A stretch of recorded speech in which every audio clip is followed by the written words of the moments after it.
Well, good afternoon.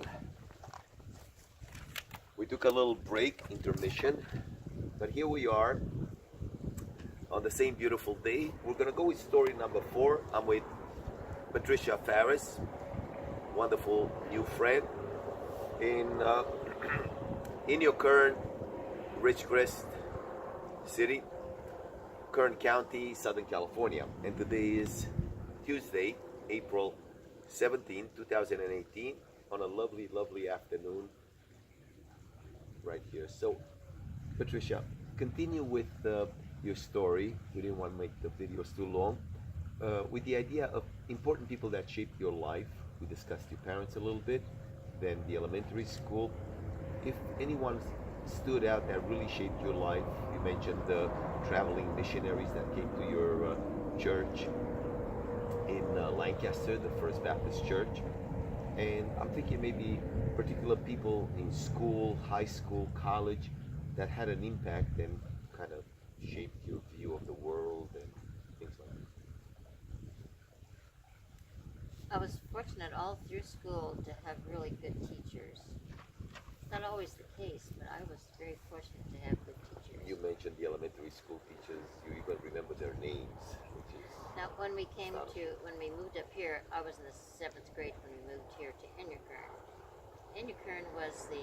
from Lancaster. You moved to Inukern because your father worked in Trona. West End, just the side of Trona, another chemical company. Right. Similar to Trona. Which Trona, for those of you watching this, is at the foothills of Death Valley, an extraordinary place to visit and amazing, but quite a distance from Lancaster, which is a suburb of Los Angeles north. So the family decided to come a little closer, more than halfway here. So Trona, actually my father worked at West End, which is 5 miles aside of Trona, and so it was a 20-mile drive from Ridgecrest, but it was about 100 miles from Lancaster, but here we're about 85 miles from Lancaster. That's right. West End being the name of the company that your father worked. He was a very skilled, talented. He was a welder. He was a welder, but very skilled in the fine work of metal. And he was, like I mentioned, he was a village blacksmith. Yes. But nobody could pay for their work. He had $500 on the books, and nobody could pay him. Right. He was basically what we call today a metallurgist, a specialist in metals. He was. Yes. They didn't know that. They did not know. They call him, but he did the same. He worked. He helped with farm implements. That's what he did. That's right. So anyway, back to people that shaped my life and good teachers. Mr. Kopic was the teacher. Kopic. This goes back to history. How would you spell his name? Coppock. Kopic. And he taught History. He taught at the Inukern School. It was a small school. There were 30 families in Ridgecrest and probably about that many in Inukern. So we had there was the larger school building and then the smaller one. And the smaller one was the 7th, 8th, 9th, and 10th grade.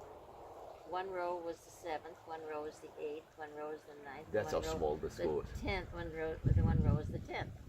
So Mr. Kopic would start with the 7th grade, and he would work on something with us, then he'd move over to the next row. And so that's how small the school was. And what was the subject?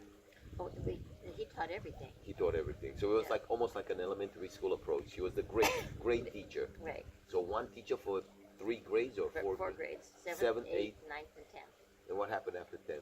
Then students had to go to either Trona or Ransburg For the to finish their high school. to finish their high school. 11 and 12 grades. That's very interesting. So he was like the only teacher then. For those grades, and we had grade school teachers. So basically, there was a very small school with, you said, about 30 kids?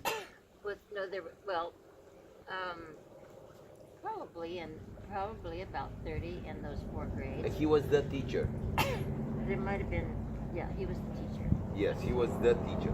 That's an extraordinary peek into history. But he took an interest in each student. Yes. And because it's such an isolated area, the families were very close. Right. So there were, and from the time that was during World War II, everybody had jobs. We didn't have any extremely poor people. We didn't have any Or extremely unemployed. or we didn't have any extremely rich people. Right. It's kind of still that way here. We don't have a lot of rich people Right. in the area. We have a lot of well-paid, highly educated people. Right. But in this valley, there's if people wanted jobs, they've always been able to find work, which is wonderful. What was Mr. Kapak's first name?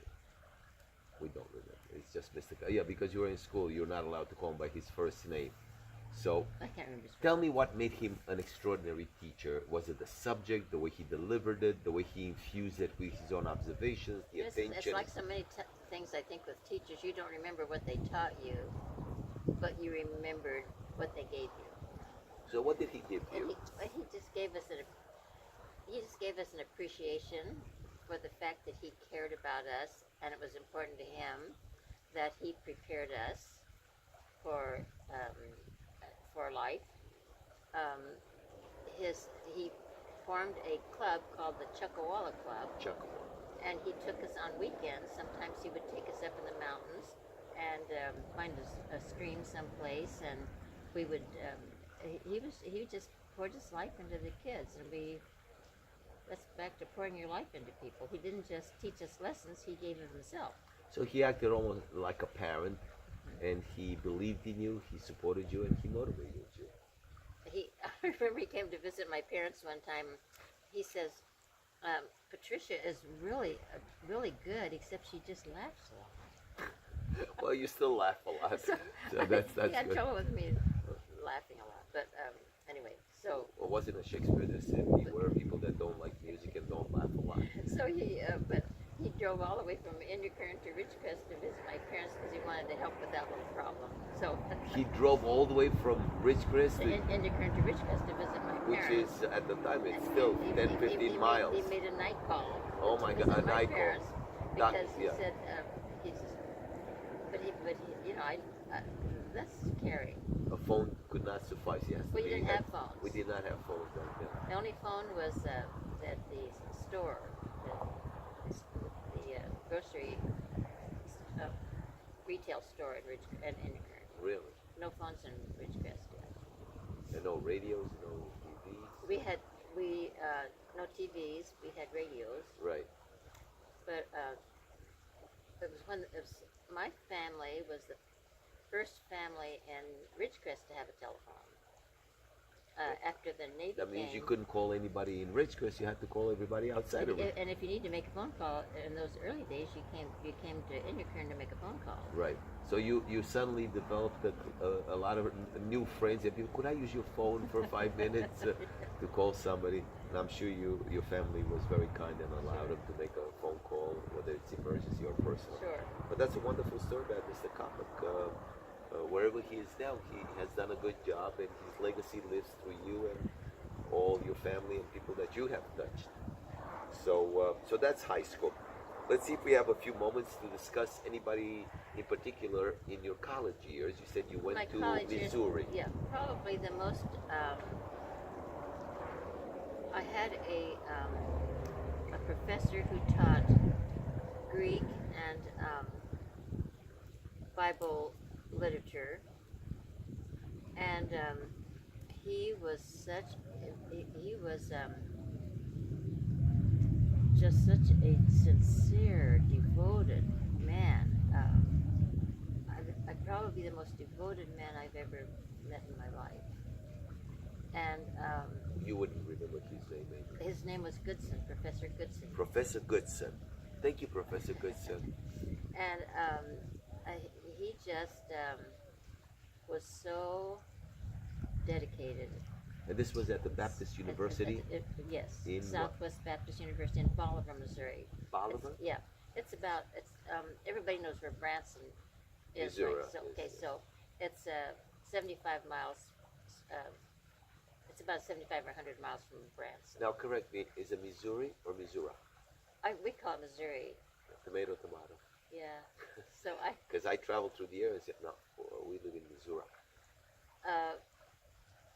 I don't know why I call it Missouri. I just do. Because you're from But a the lot of people call Ozarks. it Missouri. Missouri. But that sounds strange to me.